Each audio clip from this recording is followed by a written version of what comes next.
అరుణాచల పుణ్యక్షేత్రము. చాలా మంది ఈ అరుణాచలానికి వెళ్ళాలి అనుకుంటారు. ఈ అరుణాచల పుణ్యక్షేత్రము తమిళనాడులో తిరువణామలలో ఉంటుంది.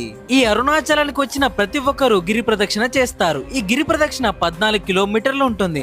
ఈ గిరి ప్రదక్షిణని చెప్పులు లేకుండా పాదాలతో నడవాలి. ఈ గిరి ప్రదక్షిణ చేసేటప్పుడు మధ్యలో మీకు 8 లింగాలు కనిపిస్తాయి. అందులో మీకు ఇంద్రలింగం, అగ్నిలింగం, యమలింగం, నైరుతిలింగం, వరుణలింగం, వాయులింగం, కుబేరలింగం తర్వాత మీకు మోక్ష మార్గం కనిపిస్తుంది. దాని తర్వాత మీకు చివర్లో ఈశాన్య లింగం ఉంటుంది. ఈ గిరి ప్రదక్షిణ చేస్తున్నప్పుడు మధ్యలో మీకు రమణ మహర్షి ఆశ్రమము, శేషాద్రి స్వామి ఆశ్రమం కనిపిస్తాయి. ఈ గిరి ప్రదక్షిణ మీరు నైట్ కానీ ఎర్లీ మార్నింగ్ కానీ చేస్తే మీకు చాలా బాగుంటుంది. ఎందుకంటే రోడ్ అప్పుడు చల్లగా ఉంటుంది కాబట్టి. మధ్యలో మీకు కొన్ని జింకలు కూడా కనిపిస్తాయి. ఈ గిరి ప్రదక్షిణ చేసేటప్పుడు మీరు అరుణాచల శివ, ఓం నమ శివ అనుకుంటే మీకు ఎలాంటి కాళ్ళ నొప్పులు అనిపించవు. అలా 14 కిలోమీటర్ల గిరి ప్రదక్షిణ చేసిన తర్వాత నా కాళ్ళైతే ఇలా అయిపోయాయి. ఫుల్ వీడియో నా యూట్యూబ్ ఛానల్లో ఉంటుంది.